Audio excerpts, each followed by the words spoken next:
acid mine treatment design for Cameron Drift and Cameron Airshaft discharge into Shamokin Creek. This poster was made by Gabe, Haley, Jade, and Alyssa. Our plan was to design a water treatment plant that would combat the effects of acid mine drainage from the Cameron discharge points. These abandoned mine sites contribute to low pH and heavy metal contamination, which severely degrades the water quality.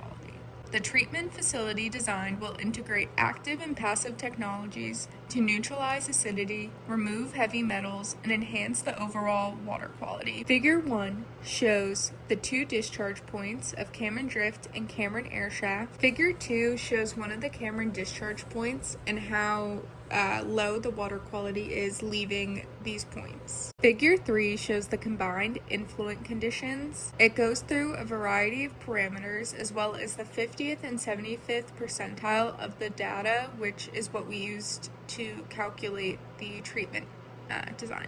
Due to the mountainous terrain surrounding the discharges, we had to choose a different location to construct our treatment plant. We proposed purchasing a 29-acre parcel located downstream, about 1 mile north of Shamokin, between the Geisinger-Shamokin Area Community Hospital and the Cole Township State Correctional Institution. This is an ideal location because the terrain is relatively flat, it is not too far from the discharges, and it is situated alongside Trout Run. Our proposal includes the installation of a 1.4 linear mile pipeline from the discharges to the site. We designed our mine water treatment plant with redundancy and reliability in mind. AMD is pumped from the mine pools through the pipeline into a 30,000-gallon blending tank where the effluents are combined for easier treatment. Then the combined effluent is sent through a 6,150-gallon Maelstrom oxidizer to aerate it and remove dissolved gases. Next, the AMD is split to 2 parallel 60,000-gallon reaction tanks, where hydrated lime is added to raise the pH. After that, polymer is added and the water goes into our parallel 975,000-gallon flocculating clarifiers, allowing solids to be removed. Sludge is recirculated through the system to improve efficiency. Finally, the treated effluent is recombined and flows into our 2.74-acre wetland,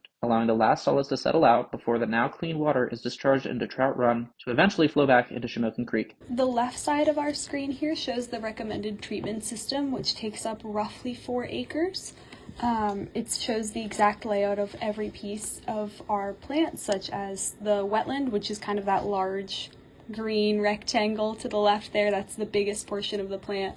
And then we have every single treatment component laid out on there. Right side of the slide shows our cost estimation and our area breakdown for each component of the plant. So our annual operation and maintenance cost comes to about $600,000 for the year, and then our construction cost is $7.15 million, and these are using AMD Treat software to calculate both of these, along with the area required for each treatment unit. The conclusion portion of this is that our design was developed based on a thorough investigation of our site conditions, our discharge sources, and our influent.